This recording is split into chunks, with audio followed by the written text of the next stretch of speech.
আজকের দিনটাই হবে মোড়লের শেষ দিন। চ। দাঁড়া ভাই, ওকে এত সহজে মারবো না। ও যতটা কষ্ট দিয়ে আমাদের বাবা মাকে মেরেছে তার চেয়ে 10 গুণ কষ্ট দিয়ে ওকে মারবো, তবেই আমাদের বাবা মার আত্মা শান্তি পাবে। তুই ঠিক বলেছিস। তবে আমাদের সঠিক সময়ের অপেক্ষা করতে হবে, এত তাড়াহুড়ো করলে চলবে না।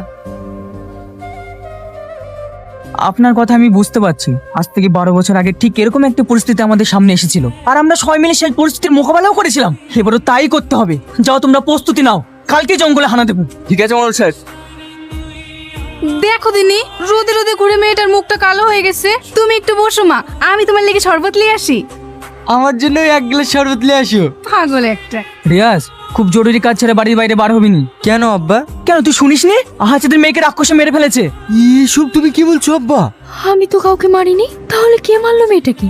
ভাই এই লাও মা, শরবতটা খেয়ে লাও। এতে নে। আব্বা তাহলে এখন উপায়? উপায় একটাই আছে, যেভাবেই হোক রাক্ষসটিকে খুঁজে বের করে ঠিক আগের মতো জ্যান্ত পুড়িয়ে মারবো।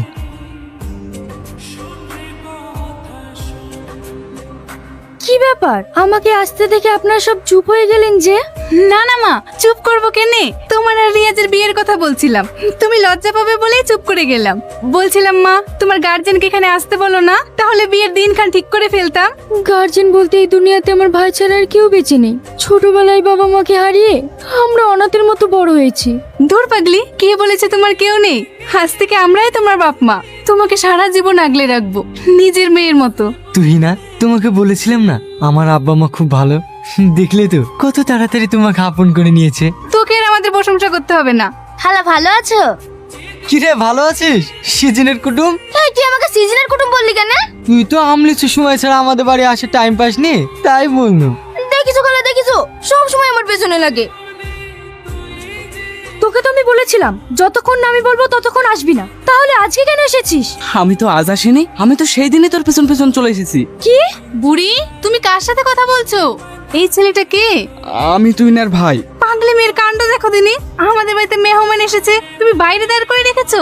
ভেতরে আসো বাপ। দেখ, তুই যা করেছিস করেছিস, কিন্তু এই মুহূর্তে তাড়াহুড়ো করা যাবে না।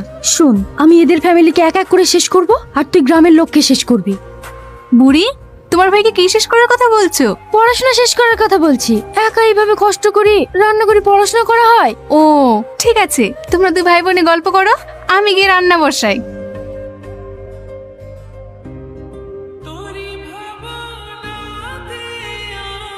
হ্যাঁ, আমার ভীষণ ভয় লাগছে রোহন। হাতুড়ে যদি কেউ আমাদের একসাথে দেখি ফেলে, কি ভাববে বলো তো? কেউ কিচ্ছু ভাববে না, আর ভাবলেই বা কি হবে? কিছুদিনের মধ্যেই তো তুমি আমার জীবন সঙ্গিনী হবে। আমি তোমাকে সারা জীবন আগলে রাখবো।